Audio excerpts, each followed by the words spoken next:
Lovely people, welcome to the Liminal Minds, a podcast about mental health, neurodiversity, a safe space for all these stories, our trials and triumphs, navigating life in all this messiness. This is the third episode. I'm your host Ngunu. As you can clearly tell, like I have to keep working on this, on the introduction, but yeah. Got a lot of positive feedback for the first two episodes. The first one is online. The first one has already been uploaded. Please check it out on Liminal Minds, YouTube, and Spotify, and follow us on our socials. So the conversations have been great. The feedback has been awesome. And now for today's guest, he's going to bring in a lot more of that. This is a friend of mine, so trying to figure out how to, introduce your friends is really difficult, but got a bit of help with it. So by training, he's a public policy analyst. By passion, he's a serial entrepreneur. Mm-hmm. And by necessity, mental health advocate. Circumstance. Yes, the circumstance. Yeah. He's also a podcaster. Yeah. And now the latest bow to his strings, an upcoming farmer. Yeah, and I feel like there's still so much we've left out there. He's a general cool guy, city boy. City boy who loves F1, loves football, loves rugby. Yeah. Socializing with friends. Yeah. And having conversations like this. Yeah. So as you can clearly see, that is Edgar Jamlek, as you'd like to be introduced. Yes. AKA Jakababa. Ndio. So karibu sana. Asante sana bana. How's your week been? My week has been, before I tell you about my week, congratulations on this. Thanks. Congratulations on this. Yes. Look at us. This is this is a thing I think has been long time coming. So congrats on this third episode. Happy to be here. Now my week has been a mixed bag. Last week I traveled for work. Side gig I usually help my old man with. So we traveled back to Nairobi on Monday. Yeah. Monday happened to be the 1 year memorial of a very, very close cousin of mine who passed away last year. Yeah. So I think it kicked off with heavy thoughts and emotions, just remembering him, a bit of denial that he's not here. And I think that was more because of videos I was watching. Yeah. But other than that, I needed to rest. Yeah. So I took this week to rest as much as I possibly could. Yeah. Also resumed working out. So... Are you taking a break? I've taken a 2-week break. Oh, okay. Yeah, so now I'm back. I'm happy to be back because, that 2 weeks was long. It was hell. It was long, man. But so that's generally just been the week. Yeah. Resting, a bit of workouts here and there, and then 1 or 2 errands. That's about it. Yeah. Yeah. Then it's probably a good thing we, because you were originally supposed to record on that Tuesday. Yes. It's a good thing then maybe you've got a bit of space, get a chance to process everything. Yeah. Even though it has to be said, the reason why we didn't record was because of my side, not on our availability. Yeah. It's good to clarify. It's good to clarify. Yes. We are going to come back to that because as I told you yesterday, figuring out how to structure our conversation was going to be difficult because as with the previous two guests, we know each other so well. There's so much to unpack. And I kind of feel like talking about one thing specifically, first of all, it's impossible because all of these things are interconnected. And probably there's going to be room and time down the line to get down into the to greater details on a specific thing. Yeah. But so for example, like what you've spoken about, like we share a lot of grief, you and I. There's a lot of interconnectedness in both our journeys. Be it in mental health, be it in neurodivergency. Because let me get back to that. Okay. Down the line. No, let us first, people get to know you. No, kabisa. So I'll start off as this, thinking about your mental health journey when you became familiar with it, or like even looking back, maybe you're not familiar with it, but now you can look back and think, hapa ndio ilianza. If it's a map, tuanzishie mwanzo, like what happened, where were you, how did the struggles that you'd had, how did they manifest themselves? So for me, I think there's always been something that has been happening in the background. Just didn't have labels for it, didn't have words for it, I didn't know how to describe. Yeah. So what happened for me was, I think in 2015. Yeah. 2015, there was a dip I experienced that I just couldn't shake off. Yeah. The catalyst was a relationship that had ended. It didn't end on good terms. And that dip just took the life out of me. So it forced me to seek help from outside myself and outside my family. So I got that help from a therapist that I was linked with by my mom. And, you think you're going to talk about heartbreak, but then now she tells you, no. Just let's go back into time. How did you grow up? What are the things you went through when you're growing up? How's the relationship between your parents, you and your parents, relationship between the parents? What did I witness? So stuff like that. And it seemed, or rather, it became apparent to me that this started when I was 13. Yeah. So you can imagine this is way over 15 years of this stuff. And now when we dug a lot deeper, I realized I'd had anxiety, I think, since I was that 13 years old. Yeah. All it did was just get more severe. And it rolled on for far too long. There's brief moments you get anxious and then it disappears. Yeah. But now this one became like the bag I carry going to school. Wearing this thing called anxiety. But now this 2015 time was when depression set in. So there was depression between 2015 and 2016, quite severe. So, and it was so weird because at that time I was still functional, but I could tell there were parts of my life that were just, now sleep was affected. Mood, of course, is affected. Interactions with people was affected. 2015, a good part of it I was working. Could you tell us like how that manifested itself in your day-to-day life?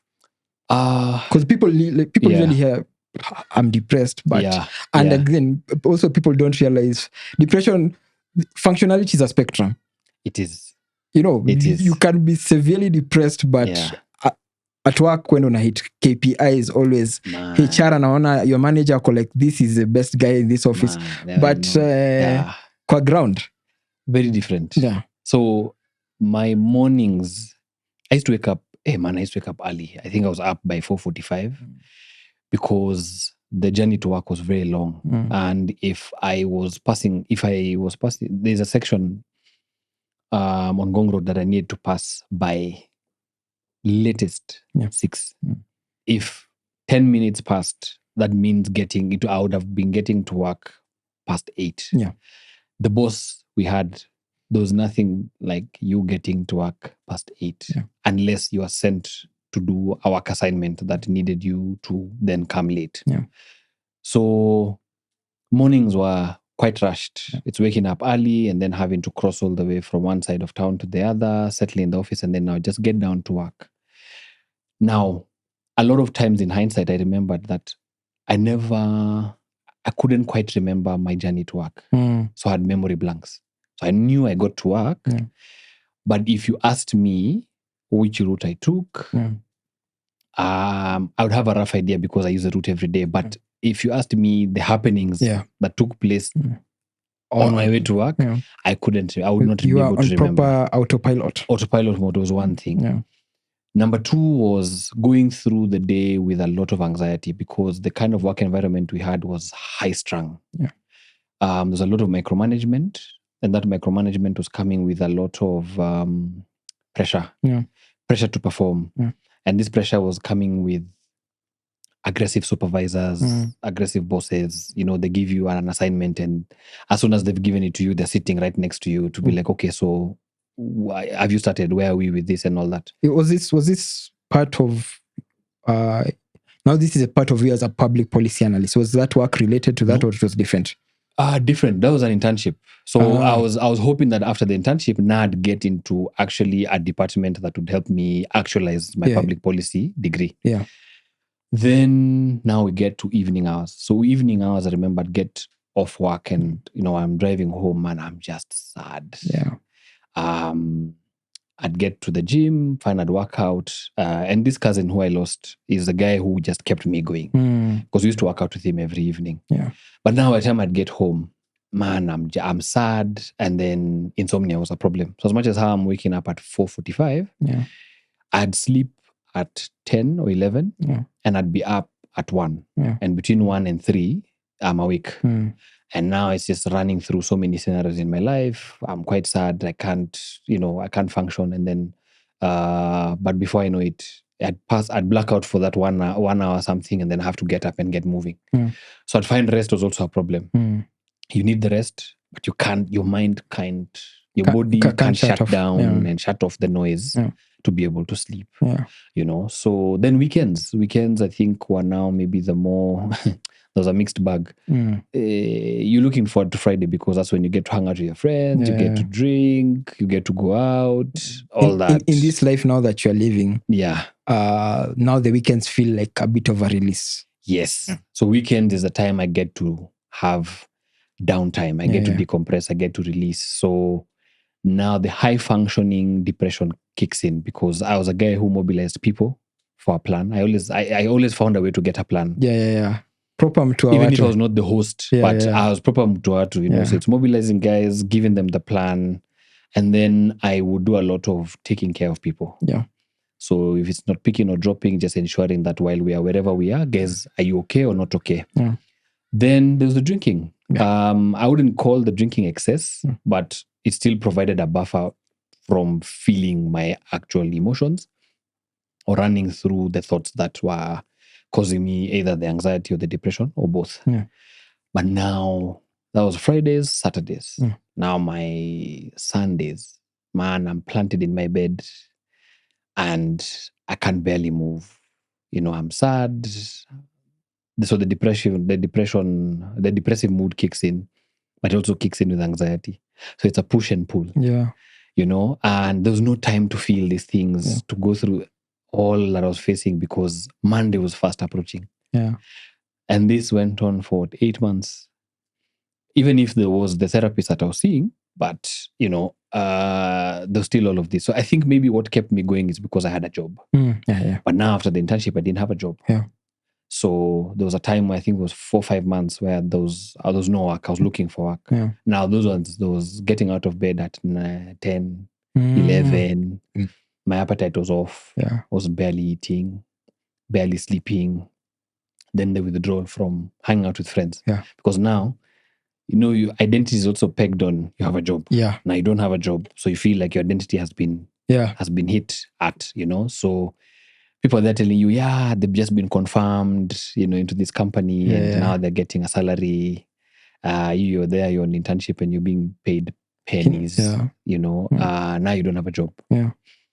And then couldn't really rely on my folks to get me like financial assistance. I mean, they were helping, but it wasn't consistent. It wasn't enough to keep me going. And again, remember, it's just to meet my basics. It's not even for an extravagant lifestyle. So now the not sleeping, not eating very well, just sad all the time, withdrawal from friends, all that now kicked in at that time. It's these a lot that I think we take for granted in terms of the support systems that we build around us. Because I imagine there's a world maybe if you'd got the job, you will let me not say a complete life, but you will have lived a life, with everything that was happening within you. But life goes on. On a job, sherehe with the friends, like out there, settled down. But I think it's one of those things that somewhere down the line, either you or maybe your child itampata tu mahali, because it's something that I usually joke about when you go see therapist. When you look nasema no, we'll not start with this relationship, turudi nyuma kidogo tu. Nakuanga when it comes to therapy nakuanga mwenda tezi na omo. Marejeo ni childhood trauma. We always have to go back. It's a childhood trauma, or they refer in the space, in the psychiatry and psychology space, they refer to them as ACEs, advanced childhood experiences. Kuna kwanga tu na kakitu mahali. And looking back, and I think this is a problem with lack of knowledge, people not being exposed to stuff, because vitu zitu happen here. Things happen, and people react differently to different things. So something can happen to you inadvertently, and you'd seem normal. Especially, kids are resilient. Quote unquote, kids are resilient. So maybe someone won't think so much about it. But inakujanga kukupata mahali. So it does, and the reason why I brought this up, and it's something that keeps me up at night. The things that have happened in this country last couple of years. Sisi tunakapitia, but bro,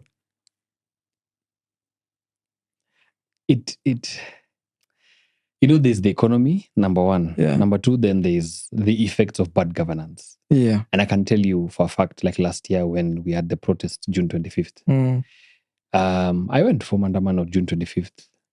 And then I think as soon as Parliament was breached, I had to find a way out of town immediately, because now the situation had escalated. Getting out of town was not easy. I think we almost got attacked twice. We were three of us on 2 bikes. We almost got attacked twice, but we found a way and we got out. Fine, got home. I was relieved I was home. I was safe. But then now there's watching the news, watching so many videos on different social media platforms. Everyone's take on what happened. And then you're actually seeing people who are injured, people who lost lives. I can tell you for a fact that I think for the week that followed that 25th, I was not okay. I was not okay, because I knew the direct link between those protests, bad governance, the tipping point, because that was a tipping point for people, and my own personal life.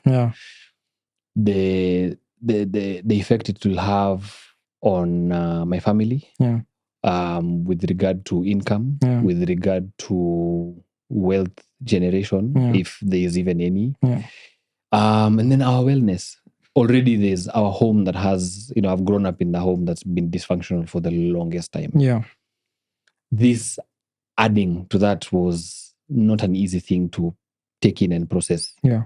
So there's, having gone through this because of childhood trauma for the longest time, and then now this protest, the economy, looking for jobs and you can't get, you're running a business and you can't make the ends meet the way you'd like them to meet. And it's not because you don't have the idea or the framework. The factors or variables that are outside your control are the ones that are making life even more difficult. So people will tell you, you don't focus so much on what you can't control, just let it be. But when you see how those things you can't control affect your life and the people around you directly, as a different animal. I can't help but, because it's so that people have had like easy lives and stuff. But now, like, I have nieces, nephews, people I adore, people I really love. And I try to imagine their life. And I don't really like talking about it openly, because I usually want to be an optimistic person. I want to, give solutions, like offer hope. But because parents or guardians, loved ones, as an adult, see tu, we are cooked. See, we are tu nilikubali. Sisi tu, we are done. Like we'll have just to pambana nazo nini. And like even for the kids, like if if things were better, Yeah. it doesn't mean that, like, we all live different lives. True. But and maybe we are privileged because Mimi was born after entering into multipartyism.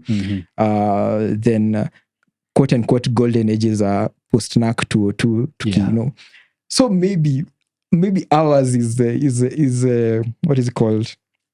What is it called? Instead of when they say not standard, we are the exception. We're the not exception. The rule. Okay. We are not the rule. Yeah, we're the exception to the rule. Yeah, we are exception to the rule. So maybe that's why I perceive it this way. But okay.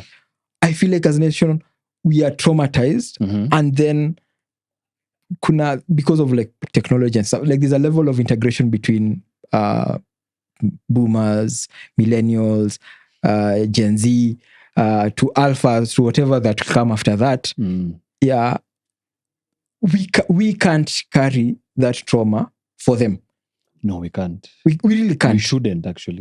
Shouldn't carry it for them. Because a lot of us, because whatever the older generation went through, ile tulibeba si ni secondary. True. There was you experience it, you come and process it, unakuja kutuangushia like a refined version. Yes. But sasa hii wao watabebana na the refined version, na they'll also carry, because seeing kids this is new trauma each other. This is new trauma for them. It's not even a thing that we as millennials have faced. Yeah. This is new trauma for them, and it's going to be the transference of now that coupled with everything else that has been transferred down to them. I think that extra layer is also going to have a great impact if the interventions are not figured out early. Yeah. Because like there's literally no safe space left. Because for example, it feels like that. Because what I wanted to talk about was like trauma. Okay. But now within this conversation, I got to thinking about that. But this jalala mimi jana usiku. I was hyped up. I was daring to go. Like my mind couldn't, couldn't shut down. So so these are the things that I was looking forward to this conversation. Yeah. Oh wow, you were thinking about me last night. I love it. It's getting into your feelings, getting into your thoughts. Unaanzia hapa. Because I was listening to the stuff that we were talking about today, and like Edgar mekapitia, but it's now going beyond that. Unaanza kufikiria, now how does this look like? How is the next Ngunu and Edgar? How are they going to be having these conversations? Will they get interventions earlier? Because you see, that's the other thing. Like if you said it was this around 13 when you started feeling, started being affected. If you got help at 14 or 15 years old, your life will have been, a lot different. Yeah. And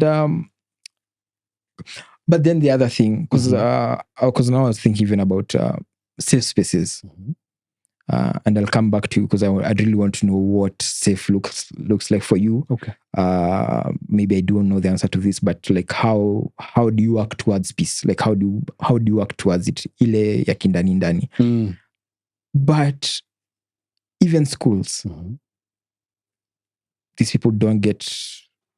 There's an issue, managing capitation, or they don't get food. Sometimes kids are sent back home. There's an overpopulation. The structures of the class, they just look the way they look, and they're deplorable. So how is it that someone is meant to learn effectively? And for so many people, especially people who are struggling back at home, school offered a refuge because you are amongst your peers. There's a level of, like kids can be mean and all that, but you used to find your people there. But now it also feels like this is you kind of feel the political tensions in school as well, the state of our economy. The society out here, excuse me. The society out here, they're not kind, man. They're not kind. Kwanza on masks up, there. You don't go there to look for any people. Look for people who will have your back or console you. No, there. It's like there are landmines everywhere. It's a battleground there. So what? because now you want to talk to, like I talk to parents, I talk to friends or relatives who are parents, and they ask, hey, ndio wangu asifike kwenye huko. What do we need to do? Yeah, what can I do? And so for me ninaambia like try and always be communicative. Kukiwa na kashida like therapists, these people are there to help. Give these people as much help as you can, like them knowing these things, like hata tu kuweza kurecognize maybe hapa siko pazuri, I need to talk to someone, I need to talk to an adult, the language to use, because probably our younger selves could have perceived there's a problem here, but we never had the language to express ourselves, to ask for help. So I come to you. What does how do you create your safe space? What does peace like to look for you? Where do you seek it? That question is loaded, but I'll still find a way to answer it. Because it's something that I have tried to figure out for the longest time to date. I'm still trying to figure it out. Because with the current therapist that I see on and off, she keeps saying, create a safe space for yourself. Create it, find a way to get it, and see what that looks like for you.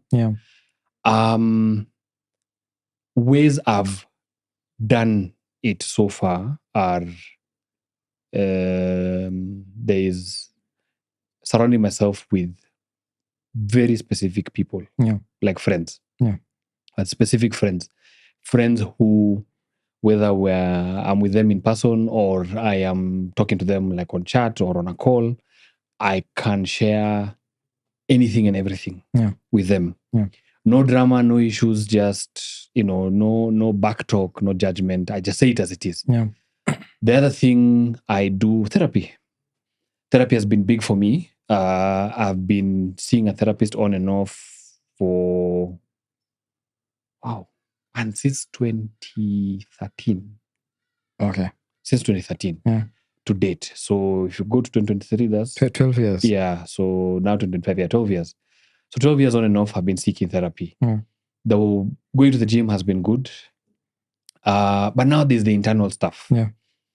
This meditation stuff that keeps being poached. No, I'm not being poached, being posed for me to explore. Self-talk, setting boundaries with people, reclaiming my voice. Even if I'm going to struggle to express myself, which has been a thing that I've gone through, especially in the home space. And then, of course, in certain romantic relationships. 2022, the current therapist I'm seeing got me, I can say what she did is we moved away from awareness, which I have, now get down to work. So she's like, okay, if it is, let's say, confidence you're lacking, how do we get you there? If it is that you find that maybe Ngunu takes too much space in a room, how do I fight for my space? Because I shouldn't, if it's not apparent to you that I also need, that I'm also in the room and I deserve some space, then I have to create it. How do I create it? I have to make you aware of it. And let's say, worst case scenario, I make you aware of it and you say, I'm not going to do that. So how do I then push back and create that space for me? Because I have to exist in this space. We have to coexist. So I've been finding my voice, fighting for my space.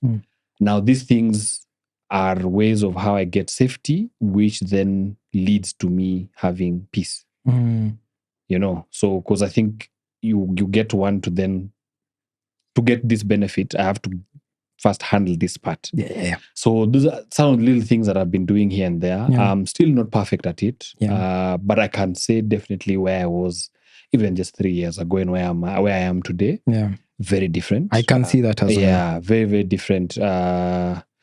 More expressive and more of I statements. I like this. I don't like this. I would prefer this over that. Before, I used to be very diplomatic. I either chose silence or I was diplomatic. Now I'm also able to push back and say, hey, I don't think I'm comfortable with this.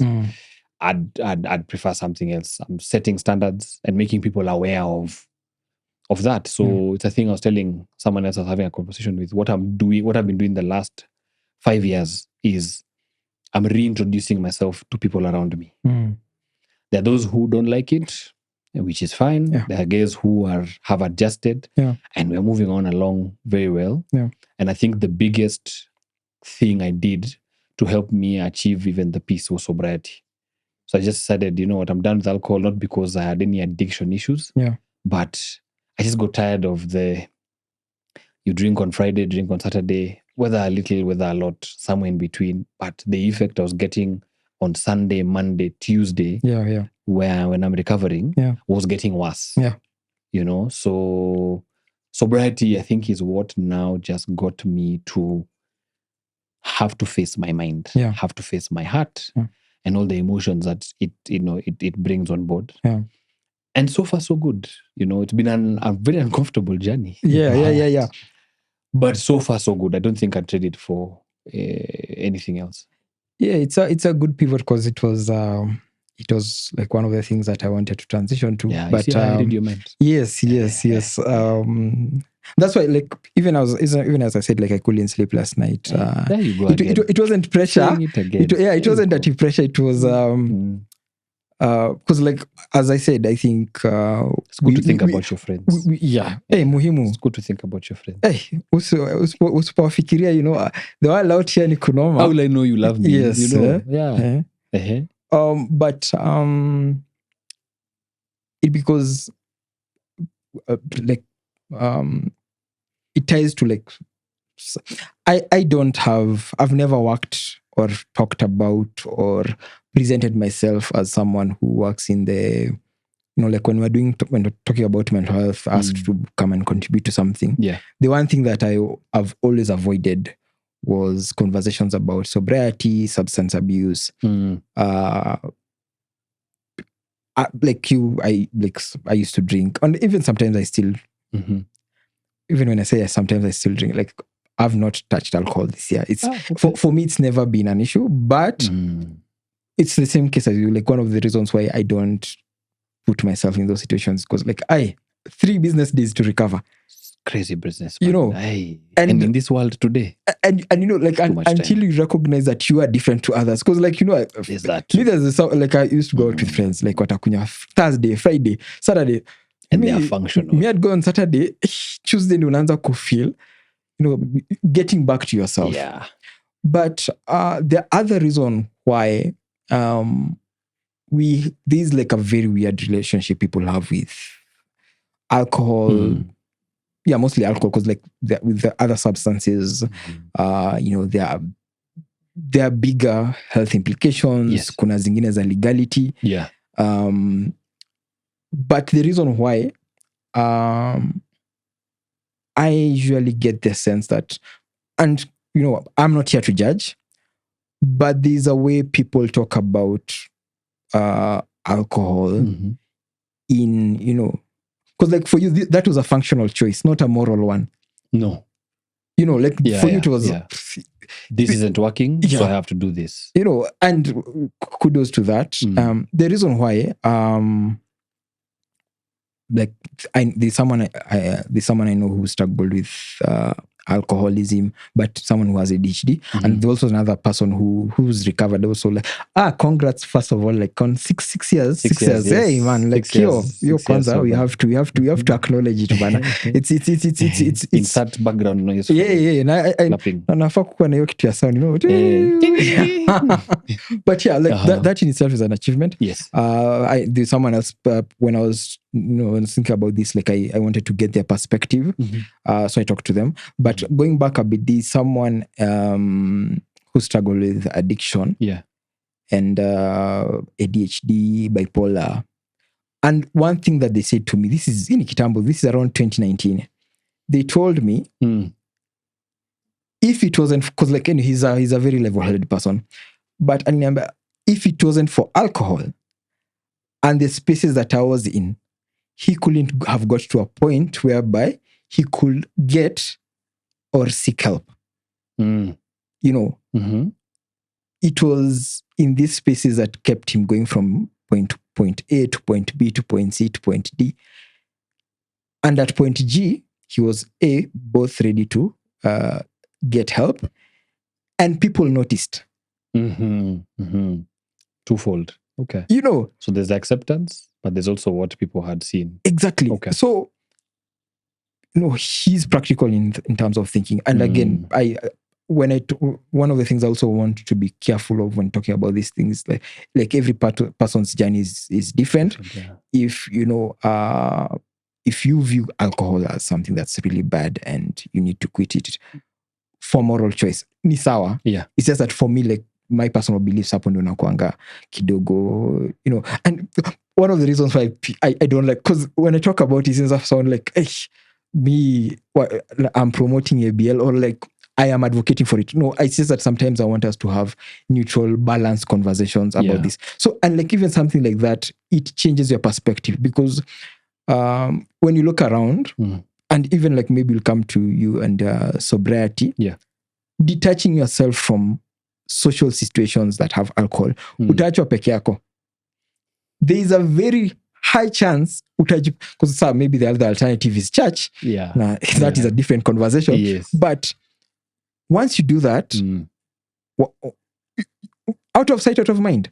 True. You'll get lost from people's consciousness. That's true. And when you need help, or when you're ready to get help, hakutakuwa na, there won't be avenues, or there won't be that bridge for people to get to you. Yeah. So that's like, that's why I'm because like that thing up to date in Akwanga, it sticks to me, because like also I'm wary of judging people.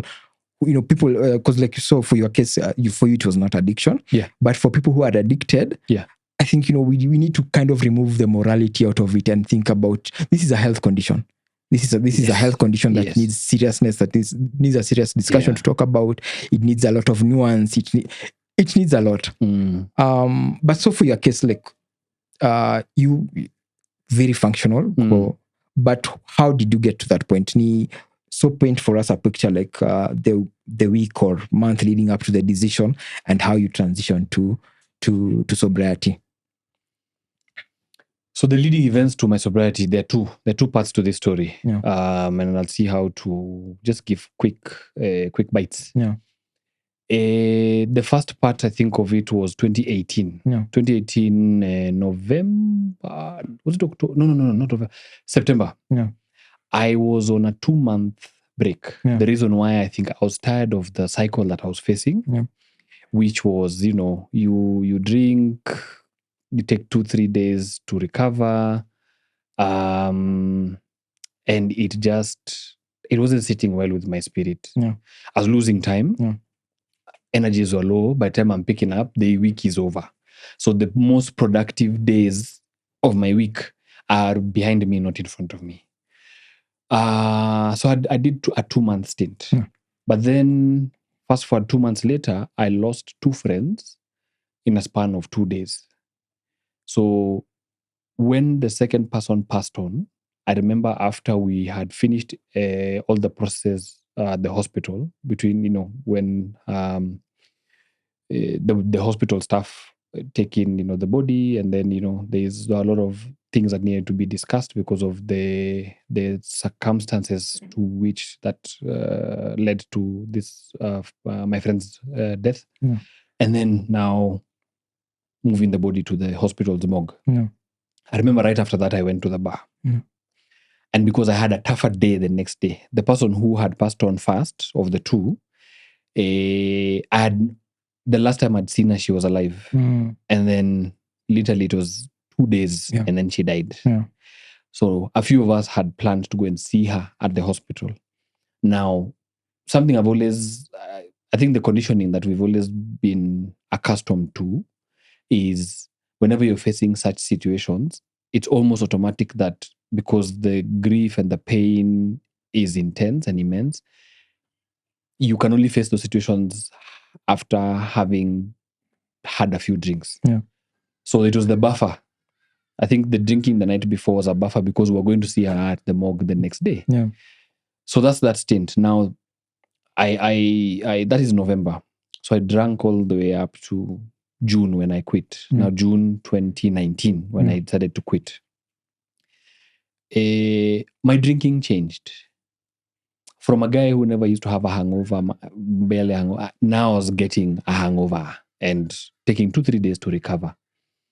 That cycle just kept going on and on. But I noticed that I was now a bit more sad, a bit more anxious, and the depression was now coming on and off too often.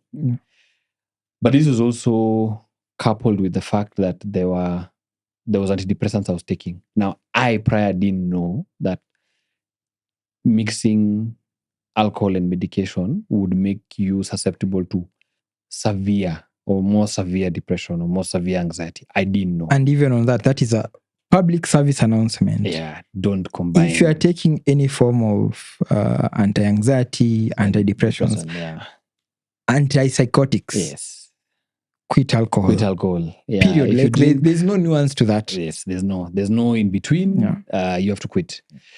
So I think now it was now making sense why I was more depressive and more anxious. On top of the childhood trauma that I had not resolved. Yeah. So June 2019, I went on a bender. It was coupled with a funeral I'd gone for. A friend of mine had lost her dad. So there's the day we got to the country home. Yeah. That was a Friday. So we drank Friday, then woke up for the burial Saturday. Didn't drink during the burial. I drank after. Yeah. But because I was driving on Sunday, so I didn't drink much. I even slept early. Yeah. So Sunday I woke up, I was good to go, I was fresh. Yeah. Drove to Nairobi, but I didn't go home. Now I'd achieved, it was a long journey, it was like 12 hours on the road. Yeah. So I'd gone into Nairobi, then I gave the car keys to one of the guys I drove with. Yeah. I told him, now you are in charge of getting me home because I want to now decompress properly because I was not responsible for anything anymore. Yeah. So I drank quite a bit. I don't know how I got home, but I got home. Yeah. But the next day, I remember I was physically tired, emotionally drained, and then now the depression, the anxiety, the judgment, the self-judgment of, did I make a mistake, what not, all that came in. Yeah. And that went on Monday, Tuesday, Wednesday. So Wednesday I had a conversation with a friend of mine and I told her what was going on and she just told me, you do this weekend, don't drink, just take a break this weekend. So it started with that. So I can't tell you that I made this decision or declaration that, you know what, from now on, I've quit alcohol. What I did was I said, I'm taking a break and I'll start with this coming weekend. Yeah. And the coming weekend just led to another weekend and the third weekend. And before I knew it, had done a month. Yeah. Now, sobriety comes with all manner of things because now you have a lot more time on your hands where you're actually conscious and you're forced to be in tune with the people around you and the surroundings around you. There's no escape. You have to take in everything that's happening around you and you have to figure it out. You have to make sense of it, especially if you are directly affected. So either your mood or your emotions or both. So it was a quick crash course, which came upon a realization that, oh wait, like I can't distract myself. So there's no substance abuse. Like there's no drugs that I replaced the alcohol with. I was clean. Road dogging life, eh? Kabsa. It was like that. So having to figure out life in this new instant was not easy at all. Yeah. Also very quickly, remember I was the mobilizer. So because I had no plans that needed me to mobilize people, people stopped calling, people stopped checking up on me, people stopped inviting me for things. Yeah. So I also quickly found out that, oh wait, people just fell off. Not because they died, not because they moved countries, not because they moved from one side of town to the other. They just, because I was not drinking, I think the presumption was that maybe I'm not fun anymore or whatever. So they just stopped inviting me for plans. And also people get uncomfortable. Like I think now it's better, but people usually don't know how to navigate someone's sobriety. Like I faced that a lot. So you find, you get to a place, because I was still going out. Yeah. It's just that now my out changed. What my club experience changed. Yeah. I wasn't drinking for sure, so I am not as hyper. I'm not dancing like I used to, and I'm not as talkative as I was, as I used to be. So I'm more silent and taking in what's happening around, in the club. Then comes, you're not drinking? No, I'm not. Why? I'm just not drinking. No. Let me buy you a drink. And I'm like, no, I'm not drinking. No. I think it's the money. Let me buy you. I have the money. I'll buy. And I used to get irritated, but later on I realized they're actually just uncomfortable being around me, who was sober. Now, we didn't have that conversation. So I think when a couple of these guys went through that first time discomfort of the new Edgar who wasn't drinking, the next time there was a plan, they're like, no, we can't call that guy. So it's not that he's a bad guy, but I think when they admitted it to themselves, if they did, they were just uncomfortable with being around me who was not drinking, So it wasn't easy to accept, that, man, guys who used to call and they'd come at a moment's notice for a plan are just no longer going to be around you anymore, So that was a difficult thing to accept and to deal with, but I just had to do it. I just had to do it. I had to figure it out. And it forced me now to go and look for these things like support systems and safe places in other people and in other places. So I think little by little over time, things like going out changed, reduced significantly. And I just got to accept that, okay, you know what? Nobody's going to call. So I'm going to call different people. Or I'm going to occupy my time differently.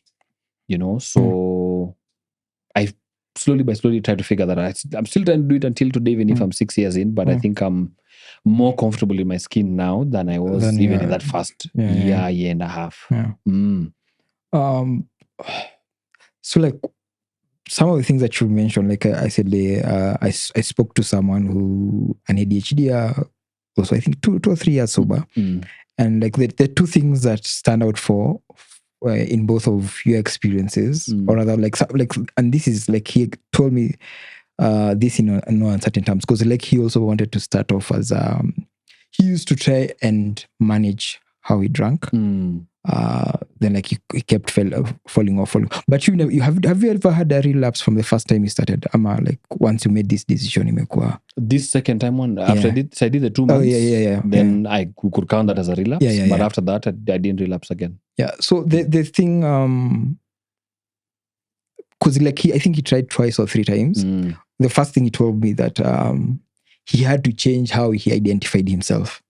So moving forward, he wasn't someone who was trying to quit drinking. He was someone who just doesn't drink. And like he told me, like that is 2 different things, because like itakuwa yo my boy, tunakunywa siku gani? Like ni siku gani ndio your which are not your dry days, Yes. And the second thing, and like something that you've also mentioned, he told me, and this was like to tell people, nimwambia hata nimejaribu to get him on the red seat. He's we'll still try. Okay. But he told me, always be on the move, always have somewhere to be, always be doing something. Ooh. Yeah, so like, for example, when you said like when you had to call people, you had to, figure things out. So for him, it was, I always have to, like, I can't have, at Saturdays, I'm lying in. If I'm lying in on Saturdays, I have to know, like, I wake up at X time, have to do XYZ. And like, he brought this up because when he started off, he was unemployed. And there was a constant struggle. It was more difficult compared to maybe if he had been in a working environment. And they will even ask him, like, he could have been in a triggering. I was like, no, you cannot account for someone who's busy compared to not having something to do. And that was, we live and we learn. Yeah, I agree with that. Yeah. And maybe the only thing I'll add there is the challenge I'd give him is that he at some point will have to find a way to learn how to deal with silence and sitting down with it. He has to, because sometimes there's nothing to do. Yeah. I was always that guy, wanting to always be busy, but you realize you also just distraction. It's just a distraction. Yeah. So because I wanted to delve down more into quitting alcohol, and but I think what we can do is plan for another, because like there's still a couple of things, because like even but I think that I'll come to it as we close. Okay. So like something else that I thought about, and this now you'll be the first participant. I wanted to introduce a trivia. Okay. To this podcast. Like I'm still workshopping the name. No problem. I'm sure it'll come to you. It will come, and it'll come to you. Maybe people will give me and also try and figure out how to put like a leaderboard so that to make it competitive. Okay. Yeah. Okay. So like I'm going to ask you a couple of questions, either true, false, or give me an actual answer. Then we see how we'll do. That's fine. Yeah, and I think easy. These ones are very mental health specific, but I'm going to down the line. That's good. I'm going to expand it. Okay. So the first one, true or false? Autism is more commonly diagnosed in boys. Oh, true. In my view. Yeah, that's the correct. The ratio is usually 4-1, but the more likely explanation is that there are genetic differences and how it affects them, but the likely explanation is that girls are often underdiagnosed. Second question, what % of Kenya's health budget goes to mental health? Not the overall budget, just the mental health one. Yeah. No, the health budget. From the health budget, how much how much is like put aside for mental health? Yeah. I actually don't know. Yeah. I know it's a very low amount. Yeah. I know it's significantly low. Yeah. The last time I checked, but I didn't catch the figure. Yeah. Do you have the figure? No, yeah, but like try and estimate, because like I don't think you can go as low as it is. As a percentage. Ah, man. Yeah. As a percentage? Yeah. Less than 5.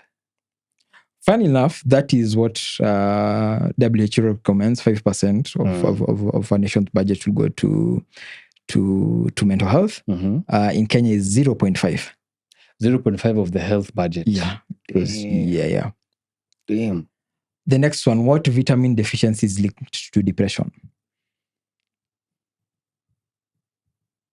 Is it D? Vitamin D? Yes. Okay. Yeah, the sunshine vitamin. And another PSA. Oh, that's why they always say go outside, get something. Yeah, okay. Please. Yeah. But that is not like that. That isn't the only answer. So say you see someone, the people catch. So if I just do sun and I'll be good. Yeah, no, it's not the only thing. Treating any beat something like depression, anxiety, or like even the more clinical stuff like bipolar. It's a collaborative process. Medication, therapy, a lot of shadow work. The things that you do when no one else is seeing. Yeah. Because sometimes napendanga to give added context. Nikazi. It's like it's like another job that you have. Yes, you do. Yeah. Next question. What law protects the rights of Kenyans with mental disabilities? Which law? Yeah. Nilijua nitakupata na but there's a reason why there's a context to it that you'll figure out from the next question. I have no clue. Yeah, it's Mental Health Act 2022. True or false? The Mental Health Act 2022 gives people living with mental illness the right to participate in forming their treatment.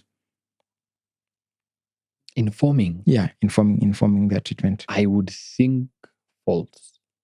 False. I think. It's true. Oh. The right to participate in treatment. But have you gotten the reason why people had asked me about this? Yeah, there's I'll tell you. Okay. I'll tell you after this. After this, okay. So one of the I don't have like the particular section and all that, but in the Mental Act 2022, there's a right to participate in treatment. People with mental illness or their guardians or representatives have the right to participate in the development of their treatment plans. And I think that's important for people to know. Because I don't think people realize how much agency they have in when you're trying to get help, psychosocial help. Ooh. So like people don't think they can tell the doctors, I don't want this. You can probably, you've come across this in a trivia night. Which modern day institution, Kenyan institution, started off as a smallpox isolation center? Yeah. So to give you a clue, after that, it transformed to what they called as a Nairobi Lunatic Asylum. Oh, for real? Yes. Sorry. Yes. It started off as a small smallpox. Yeah, this is the 1890 something. We learn things every day. Yeah. I didn't know. Yes. But I had you no knew the clue. Nairobi Lunatic Even that Asylum. name. Yes. I've always known it as Madari. And then later on, I came to also find out that it's not just a hospital for mental health patients. It's actually a fully fledged hospital that takes care of all manner of patients. It's a level 6. It's a level, a referral hospital. No clue about the smallpox and it's Nairobi Lunatic. Wow, so to close up, and I think this will also delve into like the next conversation that we are going to talk about. One of the things that kind of puts, ties our conversation or our experiences is grief. You spoke about your friend who we are celebrating, who we just passed like the 1 year anniversary. And like, you give me the idea to like kind of dedicate this episode to nice. And so like giving your final remarks, maybe you can tell people about that, like, now for your part, maybe the person that you want to remember, and any other closing remarks that you may have. I think first maybe to you is to tell you, thanks for the opportunity for sure to come on here and talk about this, a never-ending conversation. It's a conversation that needs to keep going, and I think now more than ever, because of the world order, world wars and bad governance, economy, whatnot, this conversation needs to be had, I think, even more often and with more intention. I was thinking of dedicating this episode to it's actually my cousin. My second cousin is called Shazi. He was older than me by, I think, maybe 6-7 years. But we were really close in our own way. He's someone who, in my older ages, then I was young, he was much older, so the age gap was big. There's no way our social lives were going to even meet. But then, much older, we found a way through the gym. We found ways of bring our lives together and doing life. And he's a guy that I think there's still parts of me that is in denial that he's gone because of those videos I was telling you that I watch here and there, or even his pictures that I come across. But because this podcast has come in the week where we are celebrating his 1 year memorial, I just thought it was befitting to dedicate it to him, someone who was a pillar in my life for very many years. One big thing that I think I'll always remember him for is just how he protected me. In the times when I felt like I could not protect myself or stand up for myself, he was the guy who kept reminding me that, what, I'll always have your back. And it's not just saying it, I saw it. I saw him literally get upset or more upset at things that I was upset about, but I couldn't show. Him is like, no, what do you mean, Edgar? You should be upset at this. So you know what? I'll be upset on your behalf. Or even talk to people who I couldn't, speak to in terms of either something that I needed or I needed them to hear, to know, be aware of. He stepped in many ways. And then now just the genuine friendship and sincere friendship that we had with him. So he's a guy who, other than, of course, just the 1 year, but he's someone I think about ever so randomly in the middle of a day, a week. And somehow maybe it's the thing that guys say is he's still somewhere with me as I do navigate this complicated thing called life. Mental health will always be that thing that exists. We can't deny it. We all affected in one way or another. We know someone who's affected. And then I think for me, it's just, even for the conversation that we'll have with you, don't, at least with me specifically, ask me anything. ask me anything. Don't worry about the judgment or whatever. Yeah. Ask me anything. Yeah. What I can't answer, I'll tell you. Yeah. But here I see for these conversations, we have to be raw. Yeah. We have to be uncut. Unfiltered. So if there's a question that you ask me that shakes me in my boots, let it be seen. Yeah. Let it be seen on camera.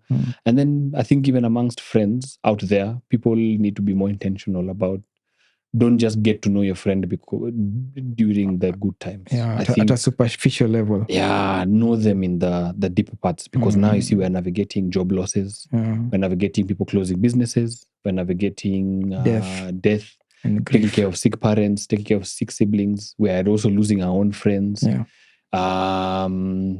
We're trying to make ends meet, and the goalpost keeps changing with this country and the policies that it keeps formulating. So all these things affect us and affect our mental health. Yeah. So let's find a way to make that happen. Yeah. Well, I think what we'll do is maybe down the year, as I told you, like because I feel like the grief part we need to kind of like get deep into it in its own right. No problem. So thank you for coming. Yes, that has been the Liminal Minds. There's so much conversation there. We've spoken about sobriety, grief. We've only touched a bit, childhood traumas. We'll keep having those conversations. I hope people back at home, keep tuning in. Send your questions, send any inquiries. If you have anything to suggest, please. We are on the Liminal Minds, Liminal Mind Pod on Instagram, TikTok, Twitter. I think that's it. And Liminal Minds Pods on Spotify and YouTube. Please watch. I'm Ngunu, your host. Our guest today was Edgar. He's rewriting his story. Maybe after this, if you are watching this, you'll get a bit of courage to just rewrite a page in yours. This is the Liminal Minds, where minds color beyond the margins. Thank you.